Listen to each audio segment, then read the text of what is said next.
என்ன சொல்கிறாங்கன்னா, நீங்கள் ட்ரைனிங் போயிட்டு வாங்க, அதுக்கப்புறம் வேகன்சி இருக்கும்போது போஸ்டிங் போகிறோம் அப்படின்னு சொல்கிறாங்க. ஸோ ட்ரைனிங்கிறது வேறு, இவங்களுக்கு அதுக்கு சம்மந்தமே இல்லை. அது பேங்க்குக்கும் ட்ரைனிங் சென்டருக்கும் சம்மந்தமே இல்லை. யாரோ பேங்க்கை பற்றி கொஞ்சம் சொல்லுவாங்க, ஒரு ட்ரைனிங் இது. அவங்களுக்கு இவங்களுக்கு எதாவது சம்மந்தமாக இருக்கா? இல்லை, எந்த சம்மந்தமும் இல்லை.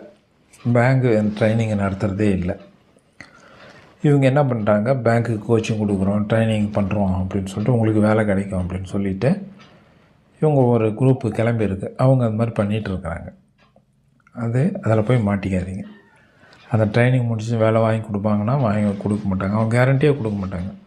இந்த ட்ரைனிங் முடிஞ்ச உடனே உங்களுக்கு போஸ்டிங் கொடுக்குன்னு சொல்ல மாட்டாங்க. அவங்க என்ன சொல்லுவாங்கன்னா, இந்த ட்ரைனிங் முடிச்சிங்கன்னா உங்கள் வேக்கன்சி இருக்கும்போது உங்களுக்கு போஸ்டிங் போடுறோம் அப்படின்ட்டு சொல்லுவாங்க. இதை நம்ம நம்ப முடியாது. ஏன்னா அது மாதிரி